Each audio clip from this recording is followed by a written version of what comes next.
Wild West love stories. Tales of passion, written on the American frontier. The wind in the Colorado Territory cut like a shard of glass, howling through the crooked bones of a trading post where men sold cattle, saddles, and sometimes their souls. Amidst the grunts of livestock and the jeers of rough men, Ethan Cole stood as a specter of the past, his long coat worn by weather and grief, his eyes shadowed by a hat that hid a world of pain. He had come for a horse, nothing more. He had long ago sworn off the complications of the heart, ever since fire had stolen his world 5 years prior. But then, a sound too soft for this brutal place broke through his solitude. "Can you buy us, mister?" He looked down to see a little girl, Lily, no older than 4, her face smudged with dirt, but her eyes holding an ancient plea. In her arms, she clutched a bundled infant. Her small, trembling hand pointed towards a wooden auction block where a woman stood in shackles, her head bowed, her spirit seemingly broken. The auctioneer's voice boomed. "Next lot. A woman fit for cooking or cleaning. Comes with 2 dependents. Quiet stock, starting at $10. A cruel laugh erupted from the crowd. Ethan's jaw clenched. Every instinct screamed at him to turn away, to retreat back into the numb safety of his loneliness. Yet, in the woman's defeated posture, he saw an echo of a ghost he could never outrun. As another man mockingly bid $5, Ethan stepped from the shadows, his voice cutting through the cold air, calm and clear. 35. Why would a man who had buried his own heart risk everything for 3 strangers? What did he see in them that ripped open a 5-year-old wound? Stay with us to witness a journey of redemption born from a desperate plea. Like, share, and subscribe to Wild West Love Stories, for this is only the beginning of a love that defied death itself. Part 1. Echoes in the Dust. Sevens. The transaction was as stark and silent as the winter landscape that swallowed them whole. With the cold weight of coins no longer in his pocket, Ethan Cole turned from the chaos of the trading post, the jeers and shouts fading behind him into a dull murmur. He gave a curt nod, a silent command for the woman to follow, and began the long walk back to his world. She obeyed without a word, a phantom in worn clothes, her wrists still raw from the shackles. The little girl, Lily, held the bundled infant Samuel with a grim determination that belied her years, her small legs working hard to keep pace with Ethan's long, deliberate strides. He had bought a horse as well, a sturdy gray mare, but he walked, leading it by the reins, his rifle resting in the crook of his other arm. He did not offer the woman or the child a ride. It was not a conscious act of cruelty, but rather a reflection of the chasm that existed between them. He, their reluctant savior, and they, the living embodiment of a complication he had not sought. The trail to his ranch was a path etched into a lonely land of skeletal pines and vast, snow-dusted plains. The sky was a sheet of pewter, heavy and close. No one spoke. The only sounds were the rhythmic crunch of their boots on the frozen earth, the soft snort of the mare, and the vast, mournful sigh of the wind weaving through the canyons. Hours bled into one another, marked only by the shifting light as the sun made its weak journey across the sky. Ethan never looked back, but he was acutely aware of the 2 figures trailing him. He could feel the woman's presence like a cold spot on his spine, an echo of a life he had locked away. He had built his solitude like a fortress, wall by wall, over 5 long years. Each wall was a memory of Eleanor, of her laughter, of the fire that had turned it all to ash. Now, he had, in a moment of what felt like madness, punched a hole in his own defenses and invited the ghosts inside. As twilight began to bleed purple and orange across the horizon, the sharp angles of a cabin and a barn materialized against the darkening hills. This was his home, a place of function over comfort, of survival over living. As they approached, the cabin door creaked open and a figure emerged, silhouetted against the warm lantern light within. Jedediah Jed Stone stood on the porch, a man carved from the same rugged timber as the land itself.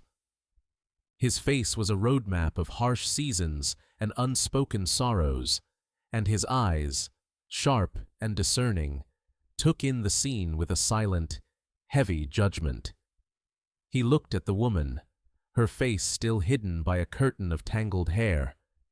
He looked at the small girl clutching the baby. Then, his gaze settled on Ethan, and 1,000 questions were asked in that one, unwavering stare. "What in God's name have you brought home, boy?" Jed's voice was like gravel rolling downhill. Ethan didn't flinch. He stopped before the porch, his face unreadable in the dying light. "They're stayin', Jed." It wasn't an explanation, it was a decree. Jed spat a stream of tobacco juice onto the frozen ground, his eyes narrowing. "For how long is stayin'?" Ethan's gaze flickered for a moment towards the woman. "For as long as it takes." He offered nothing more, and Jed, for all his bluster, knew his place.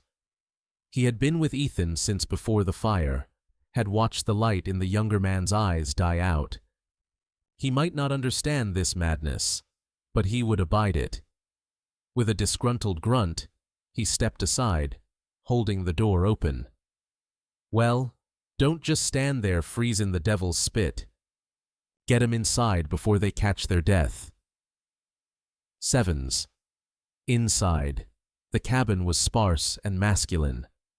A stone hearth dominated one wall, a low fire crackling within. A simple table and 2 chairs sat in the center of the room. On the mantelpiece, above the fire, was a single, silver-framed portrait, a daguerreotype of a young woman with a radiant smile and eyes full of life. It was a shrine and a wound, a daily reminder of all that had been lost. Ethan gestured towards a door leading to a small back room. "You and the children can take that room." The woman, who still had not uttered a sound, finally lifted her head just enough to glance at him. Her eyes were hollowed out by fear and exhaustion. She gave a slight, almost imperceptible nod, and herded Lily and the infant into the room, shutting the door quietly behind them. The click of the latch was deafening in the silence.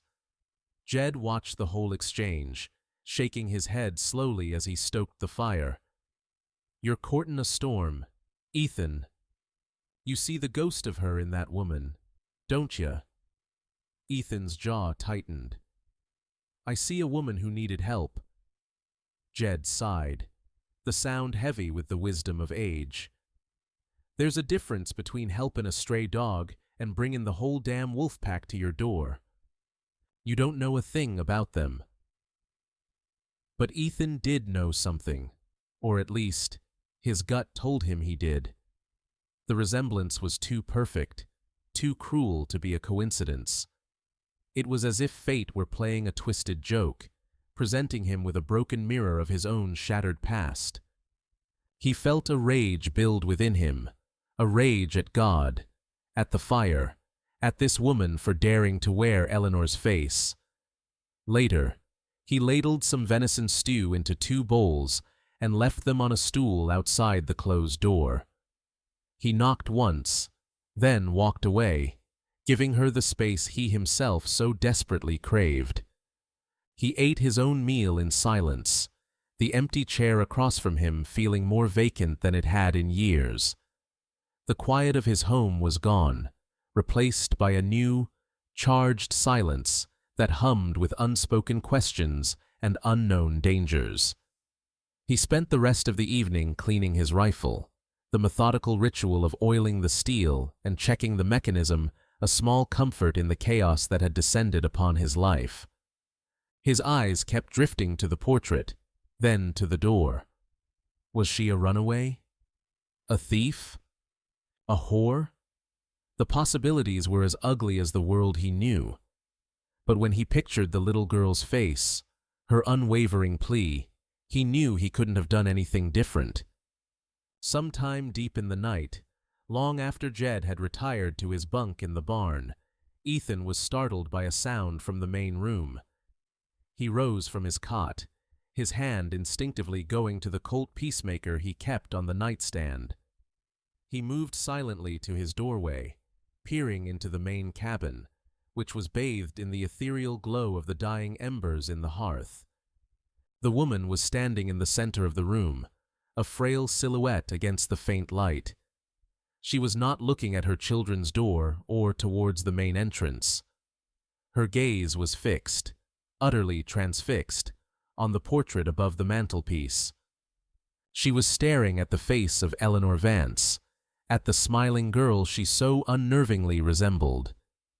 As Ethan watched, hidden in the shadows, her shoulders began to shake with silent, racking sobs. A single tear escaped, tracing a clean path through the grime on her cheek, shimmering for a moment in the firelight before falling into the darkness. It was a tear of recognition, a tear of grief. In that moment, Ethan knew. He was not looking at a stranger. He was looking at an impossibility. The ghost in his house had a name, and it was the very one he had carved onto a tombstone 5 years ago. Part 2.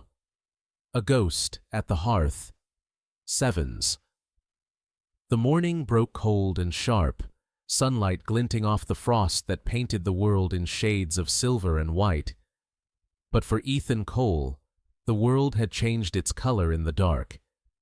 The sight of the woman weeping for a face in a photograph, her own face from another lifetime, had incinerated every last shred of doubt. She was Eleanor. The knowledge did not bring relief, only a deeper, more profound ache. It was one thing to grieve a memory, it was another to live with its ghost.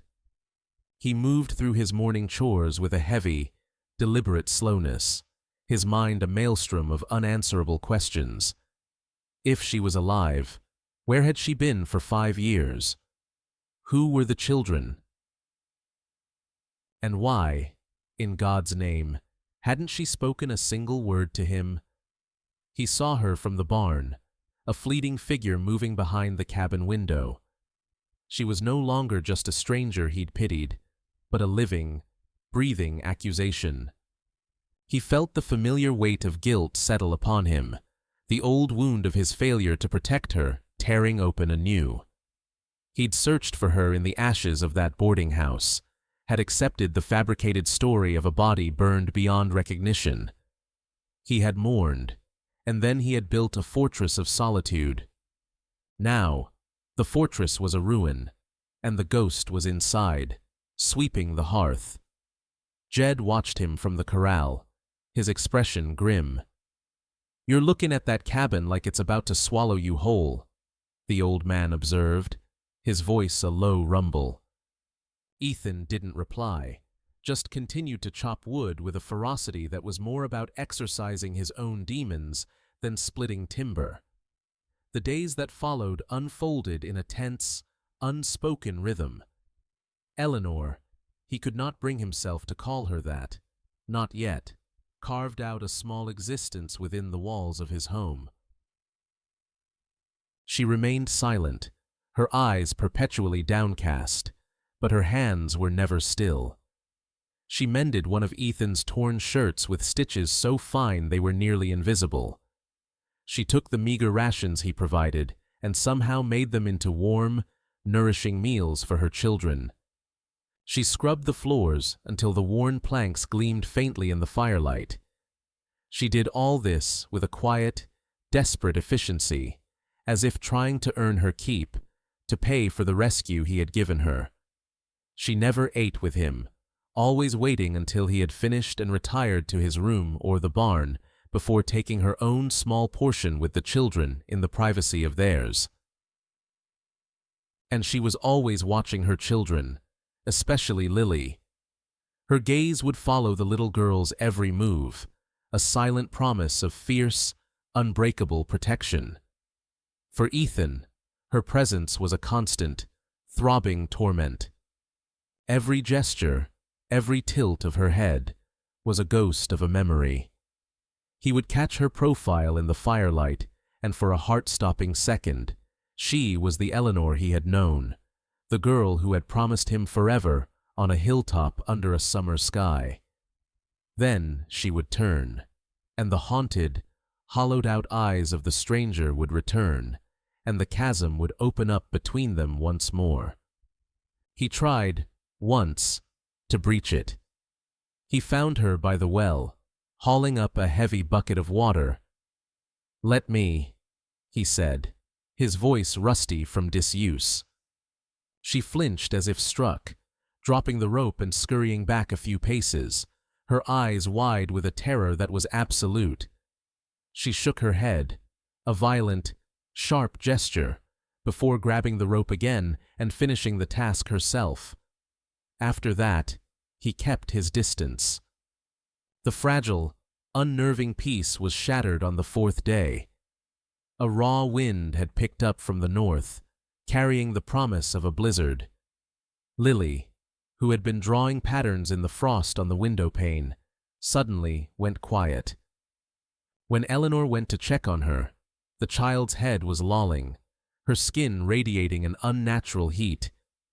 A whimper escaped Lily's lips. Eleanor's carefully constructed composure disintegrated in an instant. A choked, guttural cry of pure terror tore from her throat as she swept the child into her arms. "No, no, not again," she whispered, the first words Ethan had heard her speak, a frantic, desperate prayer. Ethan, drawn by the cry, burst in from the porch where he'd been securing the shutters. He saw the scene, and his blood ran cold. The child was burning with fever, her small body limp in her mother's arms.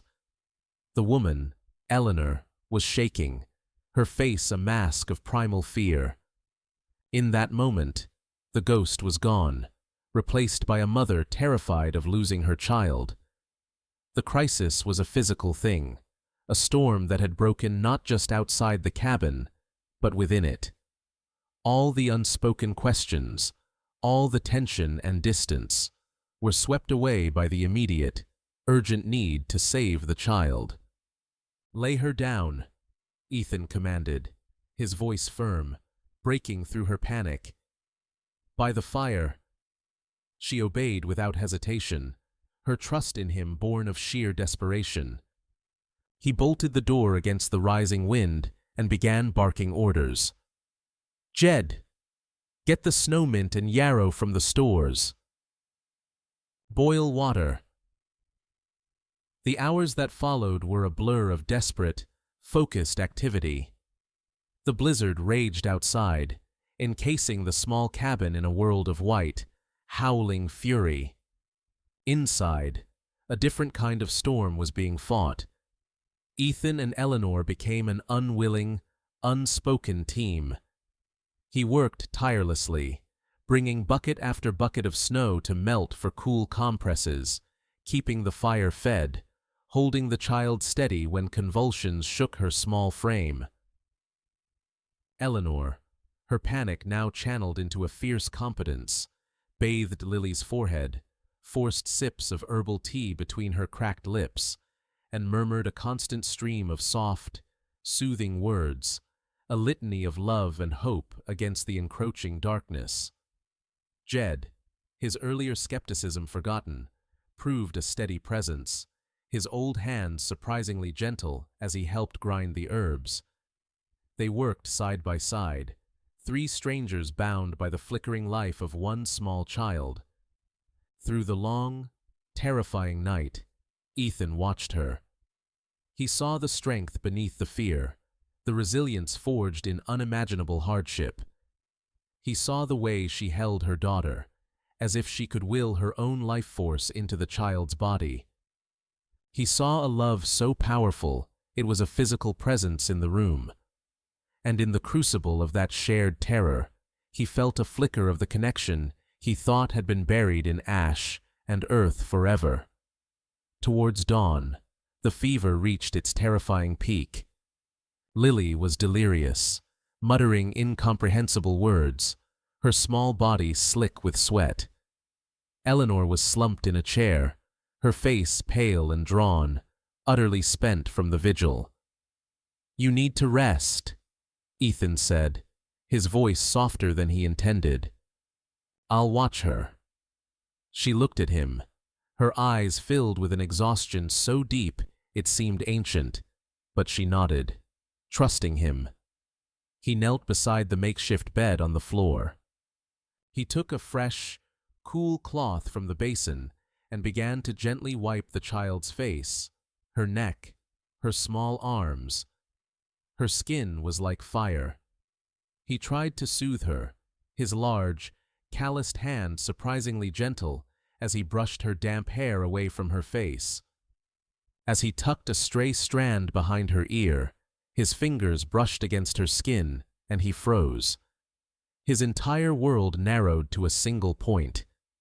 There, just beneath her earlobe, was a small, distinct constellation of 3 dark freckles. His breath hitched in his throat. He slowly, deliberately, raised a trembling hand to his own ear, his fingers finding the identical pattern in the exact same place, a birthmark his mother had once called his lucky stars, a unique signature of his bloodline. The air was punched from his lungs. The cabin, the fire, the howling wind, it all faded away to a deafening roar in his ears. He stared at the child, truly seeing her for the first time. The shape of her brow, the stubborn set of her chin. It was all his. This was not just Eleanor's child. This was his child. This was his daughter. The realization was not a thought, but a physical blow, a seismic shift that cracked the very foundations of his soul. He looked over at the sleeping woman, her face a tragic canvas of suffering and strength, and a new, terrifying question eclipsed all others. How many other secrets was she hiding? The ghost he had brought home hadn't just returned from the grave, she had brought with her a part of his own flesh and blood he never knew he had lost. Part 3. The Devil's Mark. Sevens. As dawn broke, it brought with it a fragile peace. The blizzard had exhausted its fury, leaving the world outside scoured clean and silent, draped in a thick blanket of pristine snow. Inside the cabin, the fever had broken. Lily slept soundly for the first time in 2 days, her breathing deep and even, a faint blush of health returning to her cheeks. The oppressive tension of the vigil had lifted, replaced by the profound, bone-deep weariness of survival. Eleanor sat in a chair by the hearth, her body slumped but her eyes wide awake, fixed on her daughter's sleeping form. She was a guardian statue, unmoving, unwilling to believe the crisis had truly passed. Ethan watched them from across the room, the knowledge of the birthmark a burning coal in his chest. The shared fight for Lily's life had forged a temporary bridge across the chasm between them, but now, in the quiet aftermath, the chasm remained, wider and more treacherous than ever. It was filled now not with suspicion, but with an impossible certainty. He could no longer live with the silence. The ghost in his house had a story, and the time had come to demand it. He waited until he heard Jed's heavy boots crunching in the snow outside as the old man headed for the barn. The cabin was theirs alone. He moved from the shadows, his footsteps unnaturally loud in the stillness. Eleanor tensed, her hand instinctively going to the small knife she kept tucked in her waistband, a pathetic but potent symbol of her will to defend her young. He stopped a few feet away, holding his hands up in a gesture of peace. He did not look at her. Instead, he knelt beside the sleeping form of his daughter. His movements were filled with a strange, new reverence. With a hand that trembled slightly, he gently brushed the hair from Lily's temple, revealing the small constellation of dark freckles just beneath her ear. He held his position for a long moment, his gaze locked on the mark. Then, he slowly lifted his eyes to meet Eleanor's. The raw, unguarded anguish in his face was more potent than any accusation. "My father gave me this mark," he said, his voice a low, ragged whisper as he touched his own ear. "The same way I gave it to her." He looked back at the child, his throat tightening. "I've been calling her Lily in my head. But that's not her name, is it? Tell me her name. Tell me her real name." It was not a demand, but a plea. A plea from a man staring at the wreckage of two lives, his and hers, and begging for a single piece of truth to build upon. Eleanor stared at him, her face a battleground of warring emotions. The fear was still there, a deep-set, animal terror. But beneath it was a flicker of something else, a profound, soul-shattering sorrow. The dam of her 5-year silence, already cracked by the terror of the fever, finally broke. A single sob escaped her, a sound of such complete and utter brokenness that it seemed to tear her apart from the inside. And then came the words, a torrent, a flood of memories she had held back for so long they threatened to drown her. "Clara," she whispered, the name dissolving into another sob. "Her name is Clara Eleanor Cole." She said his name, his last name. The world seemed to stop turning. "The fire! It was never an accident. Ethan!" Her voice was hoarse, a ghost of the melodic tone he remembered, but it was hers. She began to speak, and the story poured out, a litany of horrors that made the blizzard outside seem like a summer breeze.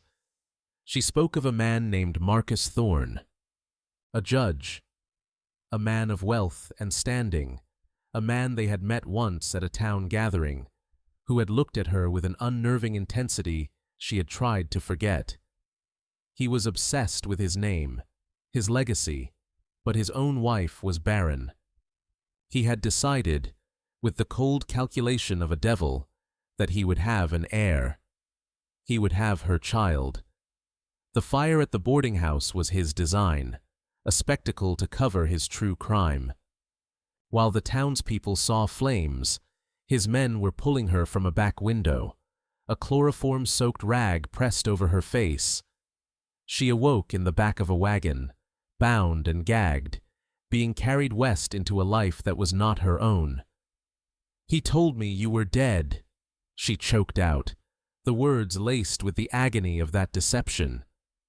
"He showed me a newspaper clipping, a story about a fire, about a heartbroken fiancée who had perished trying to save his love. He said the world believed we both died together, that no one was looking for me." She described the gilded cage she was kept in, a remote house in Kansas.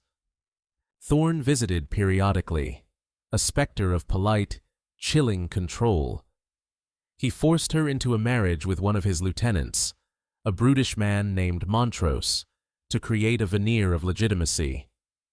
"He needed a father for the birth certificate," she said, her voice dropping to a near inaudible whisper.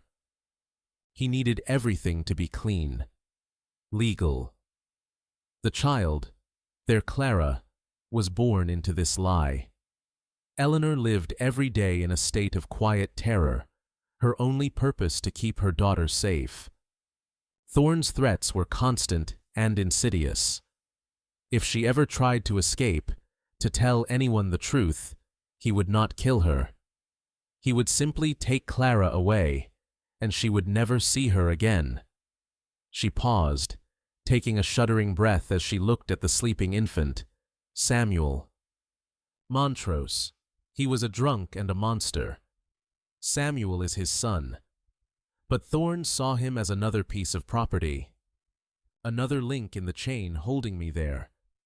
Her hand went instinctively to the hollow of her throat, her fingers tracing the outline of something that was no longer there. He took everything from me that night. Ethan. Everything. Even your promise. Her eyes filled with fresh tears. The silver locket, the one you had made, with our initials, E and E. One of his men ripped it from my neck as he dragged me out. I saw it fall into the dirt. I think his name was Cain, a cold man, with eyes like a snake. She recounted how Montrose had died a few months ago, falling from a balcony in a drunken stupor. For a brief, flickering moment, she had tasted the possibility of freedom. But she had underestimated Thorn's cruelty. With Montrose dead and her spirit seemingly broken, the judge no longer saw her as a potential mother for his heir, but as a failed investment. He decided to sell her and the children at a discreet auction, a way to recoup his losses and dispose of a dangerous secret. He was going to sell us south, she whispered, the horror of that fate still fresh in her voice. To a place I would never be found. I was just a loose end. She finally fell silent, the terrible story hanging in the air between them, as heavy and suffocating as smoke. She had emptied herself of the poison she had carried for 5 years, and now she sat, trembling and exposed, waiting for his judgment. Ethan had not moved.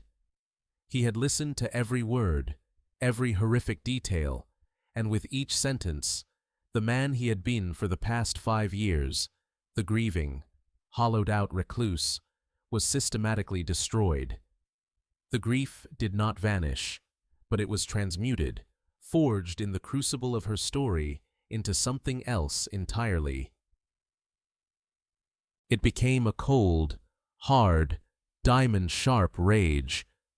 The ghost of Eleanor Vance was finally at peace, laid to rest not by time, but by truth.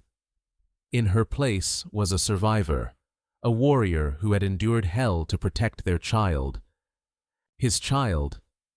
He rose slowly to his feet, the movement that of a man remaking himself.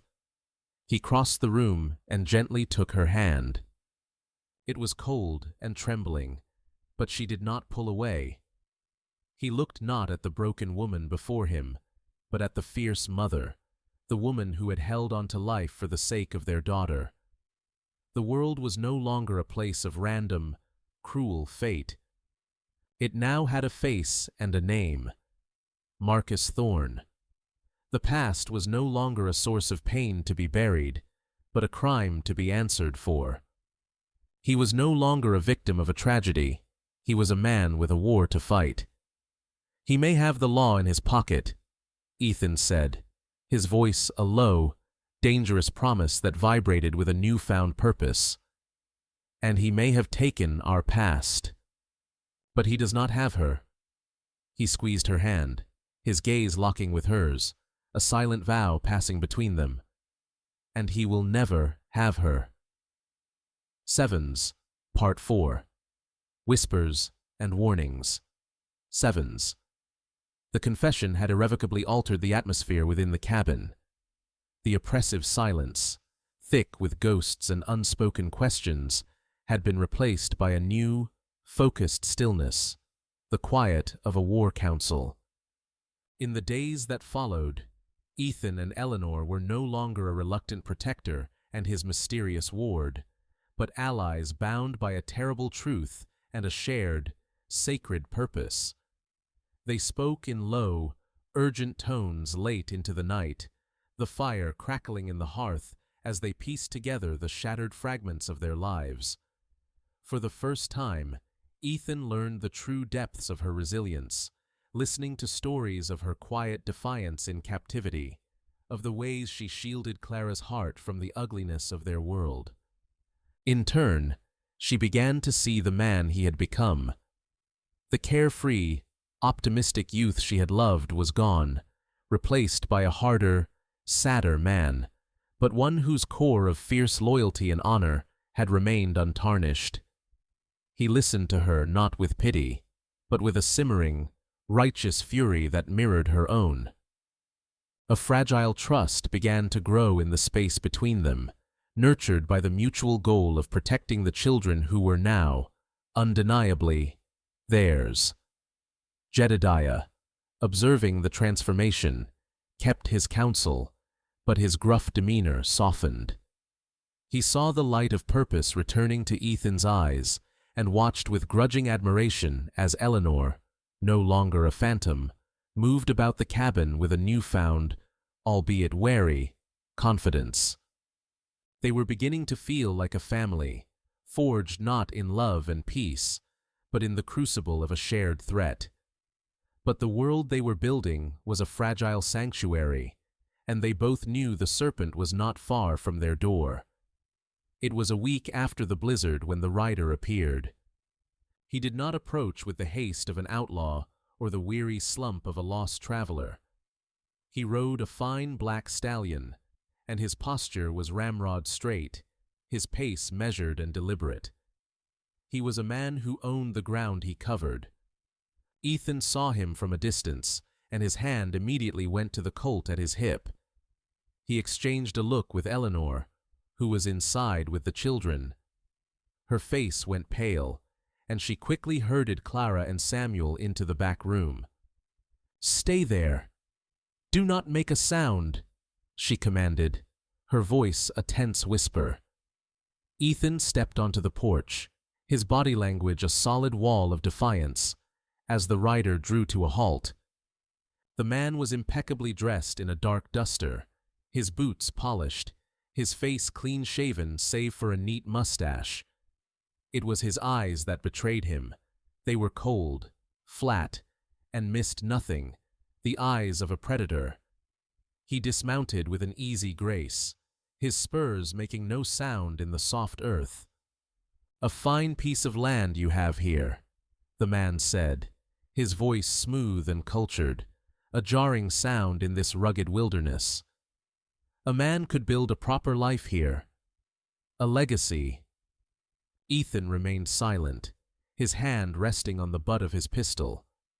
The man smiled, a thin, humorless expression. "My name is Silas Kane. I'm an associate of Judge Marcus Thorne. Perhaps you've heard of him?" The name hung in the air like a death sentence. Ethan's face remained a stony mask. "What business does a judge have this far out?" Kane's smile widened slightly. "The judge is a man of many interests, one of which is the recovery of misplaced property. He received word that a woman, an indentured servant by the name of Sarah Montrose, and her 2 dependents absconded from their legal obligations. They were last seen in this territory." Ethan's voice was dangerously low. "There's no one by that name here." Kane let out a soft chuckle, a sound devoid of any warmth. "Is that so? The description is quite specific. A woman of her approximate age, with 2 small children. It would be a serious offense to harbor a fugitive, Mr. Cole. The judge is a stickler for the law." The veiled threat was clear. Every word was a carefully aimed dart, designed to test his resolve. Eleanor watched from the crack in the door, her heart hammering against her ribs. She recognized him now. This was the man with the snake's eyes from that terrible night. This was the man who had ripped her past from her neck. The tension on the porch stretched to a breaking point. Ethan took a slow step forward, his eyes locking with Kane's. "This is my land. The people on it are my family. If you or your judge have a problem with that, you can file your paperwork with the marshal.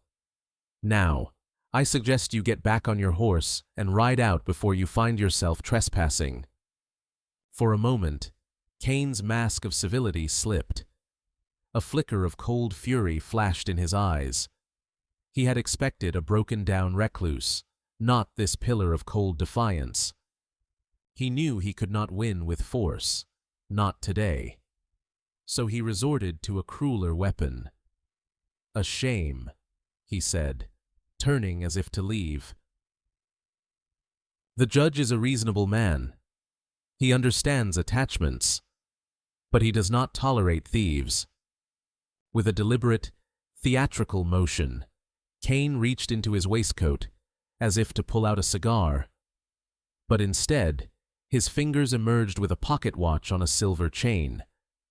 And hanging from that same chain, glinting in the pale afternoon sun, was a small, tarnished silver locket, engraved with the unmistakable, entwined initials, E&E, sevens. He let it dangle for a single, pregnant moment, his cold gaze fixed not on Ethan, but on the cabin door behind him. It was a message, a brand, a claim of ownership sent directly to the terrified woman hidden within. He was showing her the shackle she could never remove. Ethan saw it, and a murderous, white-hot rage surged through him, so powerful it almost buckled his knees. He fought the primal urge to draw his gun and erase the smug smile from Kane's face. He knew that was what the man wanted, an act of violence that would give the judge the legal justification he needed. With an effort of will that felt like it was tearing him apart, Ethan held his ground, his voice dropping to a near whisper, colder and sharper than any blade. "You tell your judge," he said, "that some things, once lost, are meant to be found. And you tell him that the next man he sends to my door won't be riding away." Kane's smile was one of pure, reptilian satisfaction. He had delivered his poison. He tipped his hat, a final gesture of mocking civility, mounted his stallion, and rode away, leaving behind a silence more terrifying than any shout. The moment he was gone, Eleanor stumbled out onto the porch, her face ashen, one hand clutching her throat where the locket used to be. The psychological attack had hit its mark. They were not safe. Thorn was not just a memory, he was a hunter, and he was closing in. That night, they made their decision. They could not win this fight alone, barricaded on the ranch. They needed the law, a law bigger than the one Thorn held in his pocket. The next morning, they loaded the children into a wagon and made the long journey to the county seat, Ridgewood. It was a bustling town, full of the noise and promise of civilization, a world away from the isolated quiet of the ranch. They went directly to the U.S. Marshal's office. Marshal Wade Donovan was a man who looked like he'd been hewn from granite. He was methodical, impassive, and listened to their story without interruption. Eleanor, finding a strength she didn't know she possessed, told him everything, her voice trembling but clear. Ethan stood beside her, his presence a silent confirmation of her words. When she finished, Donovan leaned back in his chair, stroking his thick mustache. "That's one hell of a story, ma'am," he said, his tone neither believing nor disbelieving. "You're asking me to investigate a sitting federal judge based on your testimony, a man whose signature is on the warrant that gives me my authority." Ethan stepped forward. "You saw her. You hear her. Are you saying she's lying?" Donovan's eyes were firm. "I'm saying I need proof.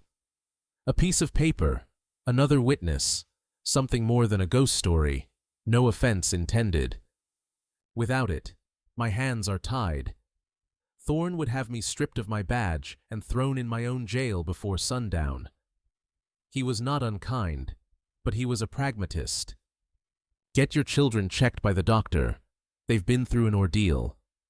And you, he said, looking at Ethan, watch your back. If what you say is true, you've made a very powerful enemy. They left the marshal's office feeling a profound sense of isolation. The law, their only hope, was a fortress they could not yet enter. Following Donovan's advice, they went to see the town physician, Dr. Alistair Finch. He was an elderly man with kind eyes and a gentle demeanor that immediately put them at ease. He listened to a carefully edited version of their story with deep sympathy, tut-tutting as he examined a still recovering Clara. "The poor dear," he said, patting her head. "You've all been through a terrible time." He gave Eleanor a bottle of herbal tonic for her nerves and assured them the children were strong. He asked gentle questions about their plans, where they were staying, all under the guise of wanting to be able to check on them later. For the first time in days, Eleanor felt a flicker of hope, a sense of being cared for by a decent man. They thanked him profusely and left, walking down the dusty main street with a renewed, if fragile, sense of purpose. They did not see the change that came over Dr. Finch the moment his office door closed. The kindly mask fell away, replaced by a look of sheer, abject terror. His hands shaking, he hurried to his desk, lit a lamp against the gathering dusk, and began to write a hasty, coded message. It spoke of a ghost returned, a cowboy with defiance in his eyes, and a story that could ruin them all. He sealed the note, his face slick with a cold sweat, and gave it to a young stable boy with a coin. "Take this to the telegraph office," he rasped. "Send it to this address. Immediately. It's a matter of life and death." As Ethan and Eleanor headed back towards the isolation of their ranch, believing they had made their first move, they were completely unaware that they had just revealed their hand to the devil himself, and that their most trusted new friend was, in fact, his oldest secret ally. Part 5. Redemption's Reckoning. Sevens. The telegram from Dr. Finch arrived at Judge Marcus Thorne's stately office like a death warrant delivered in reverse. Reading the coded message under the glow of a gas lamp, the judge's placid, authoritative mask crumbled into a sneer of pure, undiluted rage. The woman was not just alive, she was fighting back. The cowboy was not just a grieving recluse, he was a guardian. And they had dared to bring his name into the halls of the very law he commanded. This was no longer a matter of recovering an asset. It was an act of extermination against a secret that now threatened to burn down his entire empire. He summoned Silas Kane, his voice devoid of all its previous cultured tones, replaced now by the flat, cold deadliness of a serpent. "The time for whispers is over," Thorne hissed, his fingers drumming a frantic, agitated rhythm on his mahogany desk. "The woman has become a liability. The cowboy, an obstacle. But the girl is my legacy. I want you to ride to that ranch, and I want you to burn it to the ground. Kill the man. Kill the old one. If the woman resists, kill her too. But you bring me the girl, unharmed.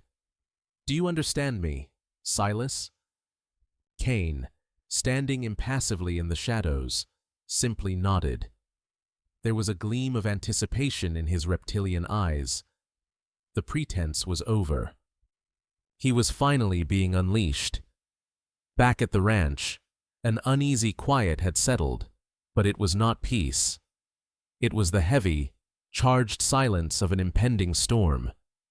Since their return from Ridgewood, Ethan had worked with a feverish intensity, transforming the isolated cabin into a defensible fortress. He had reinforced the doors, boarded up the north-facing windows, and created strategic firing positions. He cleaned and oiled every weapon he owned: the Colt, his Winchester rifle, and an old, heavy scattergun. Jed, understanding what was coming without needing to be told, had sharpened his axe and sat on the porch for hours, methodically loading shells for his shotgun, his face a grim, determined mask. Inside this fortress, Eleanor was no longer a ghost. The fear was still a living thing inside her, but it had been cornered by a fiercer emotion: a mother's rage. She gathered and stored water, prepared bandages from old linen, and spoke to Clara in a calm, steady voice, teaching her a game. "When I say the words, 'still as a stone,'" she instructed the child, "you and Samuel will hide in the root cellar, and you will not make a sound until I come for you. Can you do that for me?" Clara, sensing the gravity beneath the game, nodded solemnly. This was their new reality. A family preparing not for winter, but for war. The attack came at dusk. The sky was bruised purple and red, and long, eerie shadows stretched from the pines. There was no warning shout, no demand for surrender. The first sign was the sharp, whining crack of a rifle shot, and the window pane above Eleanor's head exploding inward in a shower of glittering glass. Chaos erupted. Ethan, who had been watching the tree line from the porch, dove back inside, returning fire with his Winchester. "They're here!" he roared. "Eleanor, get them down! Jed, the west window!" Gunfire erupted from 3 different positions in the trees, a coordinated assault designed to pin them down. Bullets thudded into the log walls of the cabin, splintering the wood, each impact a deadly hammer blow. Jed, moving with the surprising agility of an old mountain cat, took his position, the barrels of his shotgun resting on the sill. "Got 2 of the bastards near the corral," he yelled over the din. Eleanor, her face set and pale, uttered the words, "still as a stone," and watched Clara lead her infant brother through the trapdoor to the cellar without a single tear. Her children were safe. Now she could fight. She became the silent, efficient quartermaster of their desperate defense. As Ethan emptied a rifle, she was there, pressing a reloaded one into his hands, her movements swift and sure. The air grew thick with the acrid smell of gunpowder and the percussive roar of the guns. For what felt like an eternity, they were trapped in a maelstrom of violence, the small cabin their only shield against the wave of death crashing against it. Silas Kane, directing the assault from the cover of the trees, grew impatient. The cowboy and the old man were better fighters than he had anticipated. He needed to change the dynamic, to force them out of their sanctuary. "Burn the barn," he snarled to one of his 2 hired guns. "Smoke them out like rats." The man scurried off with a lit torch. From his window, Jed saw the flicker of fire near the hayloft. "They're firing the barn! Ethan!" he yelled, his voice raw with fury. "All that hay, it'll go up like a tinderbox. Our horses." He didn't hesitate. Kicking open the back door, he laid down a spray of covering fire with his shotgun and made a desperate, charging run towards the barn. It was a brave move, but a foolish one. A rifle shot cracked from the darkness, and Jed cried out, stumbling to his knees, clutching a blossoming red stain on his shoulder. Seeing his friend fall, something primal snapped in Ethan. All strategy, all caution, was consumed by a tidal wave of protective rage. "Eleanor, keep them pinned," he shouted, before launching himself out the same back door, firing his Colt as he ran, providing a desperate cover for the wounded Jed. The burning barn cast a hellish, dancing light over the battlefield, illuminating the stark drama of life and death. Ethan managed to drag Jed behind the relative cover of a water trough, the old man groaning but conscious. It was then that Silas Kane emerged from the shadows, a predator moving in for the kill. The final confrontation was not a noble duel. It was a brutal, desperate brawl in the mud and flickering firelight. With their guns emptied, it came down to fists and knives and the sheer will to survive. Ethan fought with the strength of a man who had nothing left to lose and everything to protect. Kane fought with the cold, precise cruelty of a man who enjoyed his work. They crashed through the corral fence, their struggle a whirlwind of desperate violence. Kane pulled a long bowie knife, its blade gleaming in the firelight. He lunged, and Ethan barely managed to turn the blade, the steel slicing a deep gash along his forearm. As they grappled, Ethan's head was slammed against a fence post. His vision swam, and for a terrifying second, Kane was on top of him, the knife poised to strike. In that moment, illuminated by the roaring inferno of the barn, Ethan saw it. He saw the silver chain around Kane's neck, and the small, familiar shape of the locket resting against the man's chest. It was a symbol of everything that had been stolen from him, everything he was fighting for. A surge of pure, unadulterated adrenaline coursed through him. With a roar that was more animal than human, he bucked Kane off him. He lunged not for the knife, but for the chain. He wrapped his fist around it and pulled with all his might. The silver links bit into his fingers, but they held. With a final, desperate wrench, he tore it from Kane's neck, the metal searing a line across the man's skin. He clutched the locket in his fist, a hard, solid piece of his reclaimed past. At that moment of triumph, Kane's two remaining men closed in, their rifles leveled at Ethan's chest. It was over. He was out of bullets, wounded, and cornered. Suddenly, a new volley of gunfire erupted, not from the cabin, but from the ridge overlooking the ranch. It was the authoritative, booming report of a government-issue rifle. One of Kane's men crumpled to the ground. The other, startled, turned towards the new threat.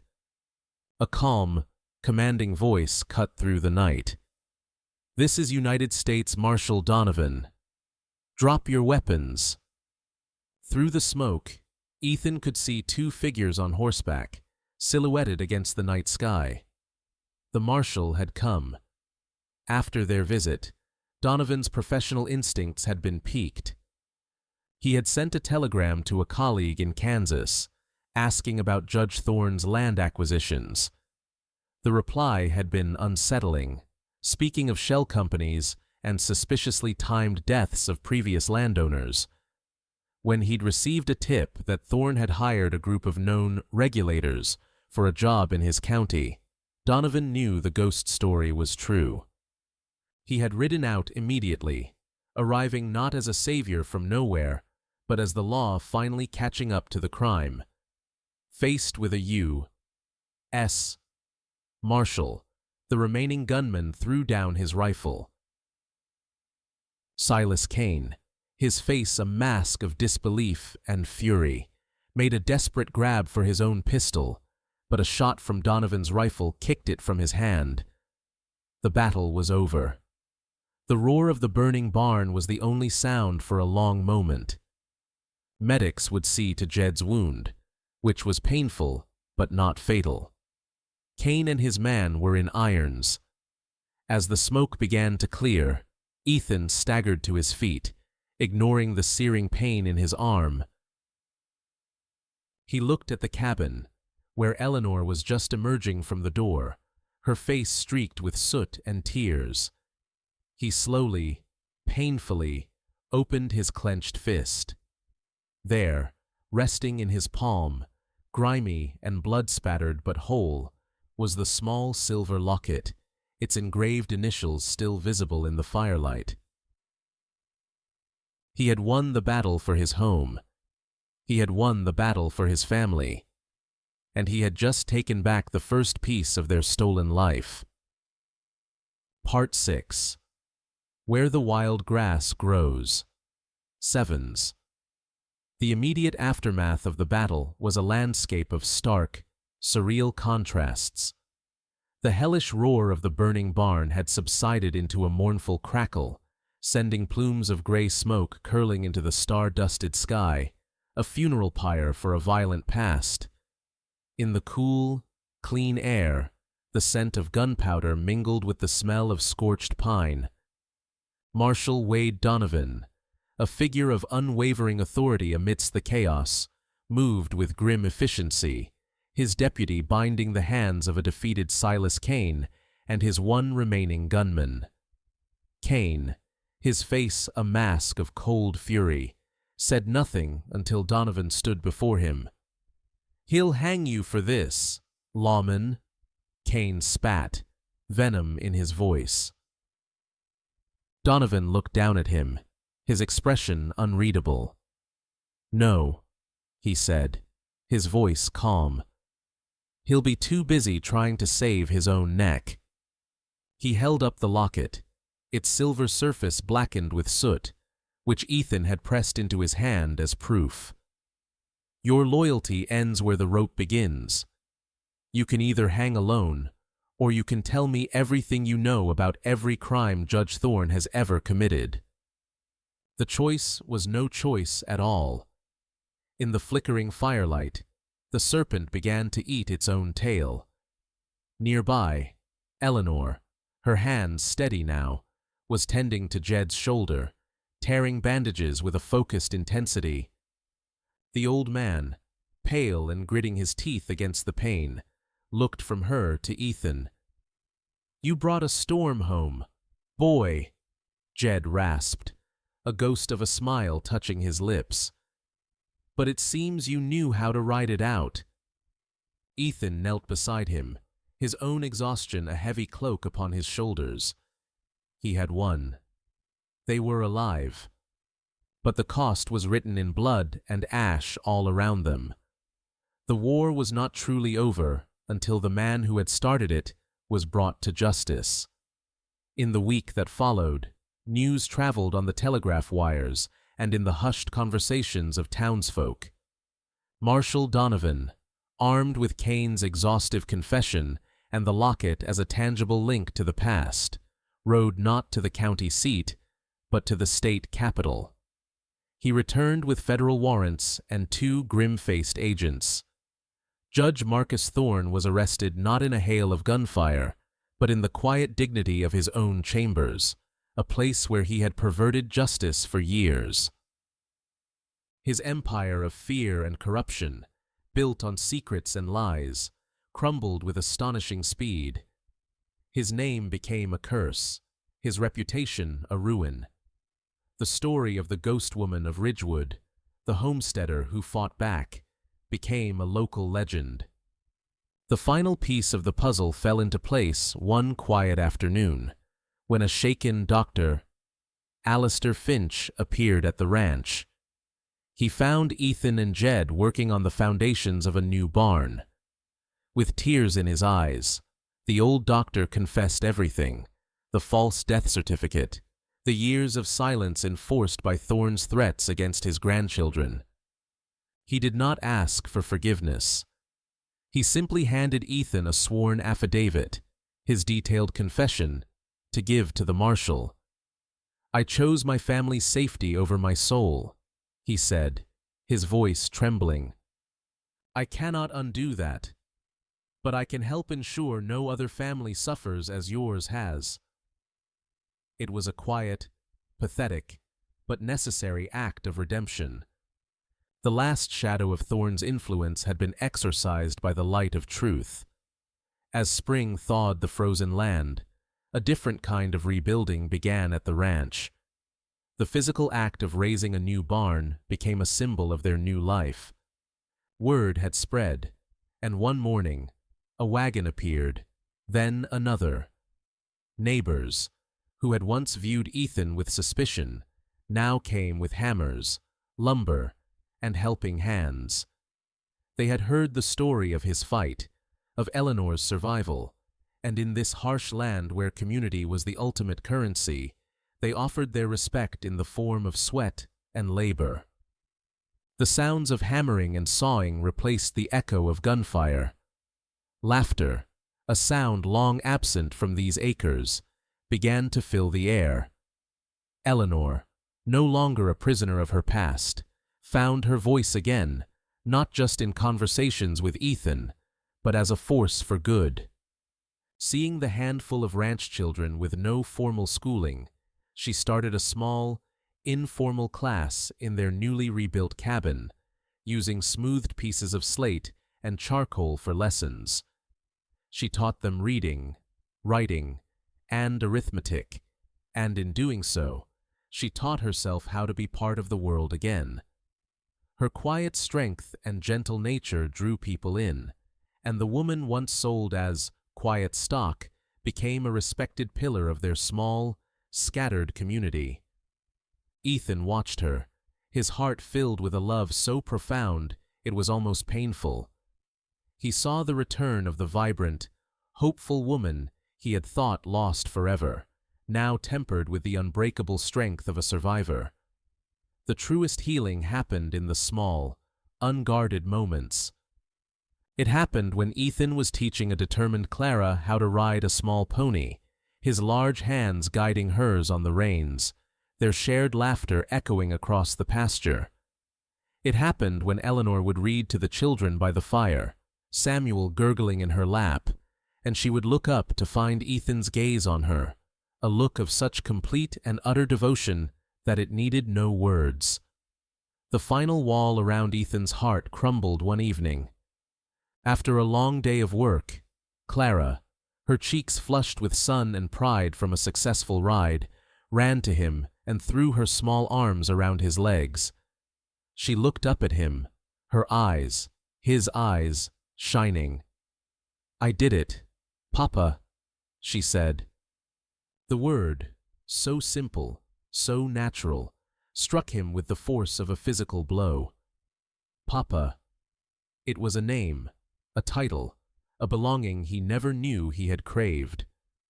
He froze for a moment, unable to speak, before sweeping her up into his arms, burying his face in her hair as a wave of emotion he had suppressed for years finally washed over him. Later that night, when the children were asleep, he came to Eleanor as she sat by the fire.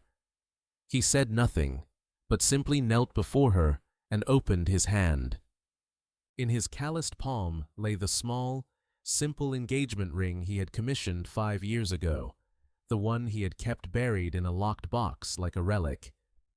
"It waited for you," he whispered, his voice thick with emotion. Tears streamed down Eleanor's face as she extended her hand, allowing him to slide the ring onto her finger. It was not a question, but a confirmation of a promise that not even fire and death could break. Their wedding day was not marked on any calendar. It took place on the first true morning of summer, on the same hilltop overlooking the plains where they had first spoken of a future together. There was no preacher, no crowd, only the vast, blue sky as their cathedral and the whispering prairie grass as their witness. Jed was there, his arm in a sling, a proud glint in his old eyes. Marshal Donovan had ridden out, not as a lawman, but as a friend. Ethan wore a clean shirt, and Eleanor wore a simple cotton dress, her hair unbound and flowing in the gentle breeze. Clara, barefoot and beaming, held a bouquet of wildflowers, while Samuel slept peacefully in a basket. Ethan did not have a gold ring. Instead, he knelt and braided a long, tough strand of prairie grass. He took her hand, and then his own, and gently wrapped the grass around both their wrists, binding them together. "There's no altar, no choir," he said, his voice low and steady, carrying on the wind. "Just this, a promise made in dust and blood and all the years we lost. I am yours, Eleanor. All the broken parts, and all the parts you've made whole again." Eleanor's hand tightened over his, her tears not of sorrow, but of overwhelming joy. "I was always yours, Ethan," she whispered. "Even when the world called me dead, my heart knew its way home. It was always you." He stood and drew her close, their foreheads touching. Clara ran to them, flinging her arms around their legs. "This time," she declared with the absolute certainty of a child, "we all stay." And in the profound stillness of that perfect moment, something settled. The ghosts were finally gone, replaced by the warmth of the sun and the promise of 1,000 tomorrows. They were no longer just survivors. They were a family, forged in the fiercest of fires, their roots now deeply entwined in the rich, wild earth of a home they had built together. The story of Ethan Cole and Eleanor Vance is a testament to the stubborn resilience of the human heart, a truth as vast and enduring as the western sky itself. It began in the dust of a cruel auction block, with a desperate plea that reawakened a love long thought buried in ash and memory. Through the silence of a haunted cabin, the fury of a blizzard, and the fire of a desperate battle, what emerged was not the ghost of a tragic past, but the powerful, living echo of a promise that refused to be broken. Their journey teaches us that the deepest wounds are not inflicted by fire or by fists, but by the loss of hope, and the only true antidote is the courage to fight for a second chance. Family, we learn, is not simply a matter of blood, but a fortress built by choice, defended by sacrifice, and cemented by a love that is brave enough to face down the devils of this world, whether they wear a gunman's belt or a judge's robe. Theirs is a story that proves that even after the longest, darkest winter, the wild grass will always find a way to grow again, stronger and greener in the places where it was once scorched. If the story of a love that outlasted death and a family forged in fire stirred something deep within you, then your journey with us has just begun. Subscribe to Wild West Love Stories, where we tell the tales of promises kept and hearts reclaimed. Like this video, share it with those who believe in the power of redemption, and ring the bell so you never miss a story from the untamed heart of the frontier. What promise in your own life have you fought to keep? Share your story in the comments below, for in every echo of the past, we find the strength for our future.